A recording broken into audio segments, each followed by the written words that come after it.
Lunch break ಅದೊಂದ್ joke ಓಕೆನಾ? ಕೊಡೋ 40 ನಿಮಿಷದಲ್ಲಿ ಕುತ್ಕೊಂಡು ಊಟ ಮಾಡಕ್ ಹೇಳ್ತಾರೆ, ಆದ್ರೆ ನಾವ್ ತಿಂತೀವಾ? No way. ಲಂಚ್ ಬ್ರೇಕ್ ಅಲ್ಲಿ ಒಬ್ಬೊಬ್ಬ ಒಂದೊಂದ್ ಡೈಮಂಡ್. ಕಾರಿಡೋರ್ ಅಲ್ಲಿ ಕಪಲ್ಸ್, ಅವ್ರನ್ನ ಬೈಕೊಳ್ಳೋ ಸಿಂಗಲ್ಸ್. ಕೆಲವರು ವಾಶ್ರೂಮ್ ಅಲ್ಲಿ ಟೈಮ್ ಪಾಸ್ ಮಾಡ್ತಾರೆ, ಕೆಲವರು ಕ್ಲಾಸ್ ರೂಮ್ ಅಲ್ಲಿ ಕಷ್ಟಪಟ್ಟು ನೋಟ್ಸ್ ಬರೀತಾರೆ. ಸ್ಟಾಫ್ ರೂಮ್ ಅಲ್ಲಿ ಬಕೆಟ್ ಹಿಡಿಯಕ್ ಹೋಗ್ತಾನೆ ಒಬ್ಬ. ಗ್ರೌಂಡ್ ಅಲ್ಲಿ ಕಿರಿಕ್ ನಡೀತಿರುತ್ತೆ, ಅಬ್ಬಬ್ಬಬ್ಬ. ಬೈಕ್ ತಗೊಂಡ್ ಏರಿಯಾ ಅಲಿಯೋರು, ಬಾಯ್ಸ್ ನಾಕೊಂಡ್ ಕಾಲೇಜ್ ಸುತ್ತೋರು, ಕ್ಯಾಂಟೀನ್ ಅಲ್ಲಿ ಕೂಳೆ ಕೊಡೋರು, ಟೀ ಅಂಗಡಿಯಲ್ಲಿ ಟೀ ಕುಡಿಯೋರು, ಗ್ರೌಂಡ್ ಅಲ್ಲಿ ಕ್ರಿಕೆಟ್ ಆಡೋರು, ಇಯರ್ ಫೋನ್ ಹಾಕೊಂಡ್ ಗೇಮ್ ಆಡೋರು. ಲಂಚ್ ಬ್ರೇಕ್ ಅಲ್ಲಿ ಲಂಚ್ ಮಾಡೋದ್ ಬಿಟ್ಟು ಇನ್ನೆಲ್ಲಾ ಮಾಡ್ತಿರ್ತೀವಿ. ಟೈಮ್ ಟೇಬಲ್ ಅಲ್ಲಿ ಎಷ್ಟೇ ಪೀರಿಯಡ್ ಇರ್ಲಿ, ಕೆಲವರಿಗೆ lunch break is the last period. ಲೋ ಮಗ, ಲಂಚ್ ಬ್ರೇಕ್ ವರ್ಗೂ ಇರೋಣ, ಅದಾದ್ಮೇಲೆ ಬಂಕ್ ಕೊಡದ್ ಬಿಡೋಣ.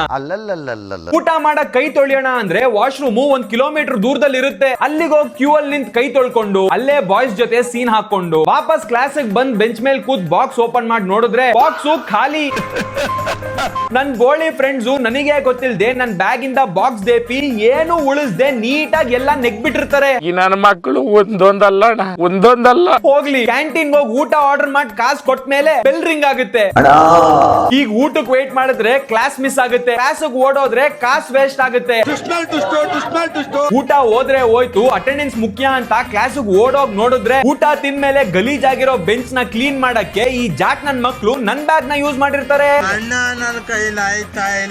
ನಿಮ್ ತಿಕ್ಕೊಂಡ್ ನಮಸ್ಕಾರ ಕಂಡ್ರೋಲಿ, ಬೆಳಗಿಂದ ಏನು ತಿಂದೆ ಇದನ್ನೆಲ್ಲ ತಾಳಕ್ಕಾಗ್ದೆ, ನಗಕ್ಕಾಗ್ದೆ, ಅಳಕ್ಕಾಗ್ದೆ, ನನ್ ಬಾಳ್ಗಷ್ಟ್ ಬೆಂಕಿ ಹಾಕ.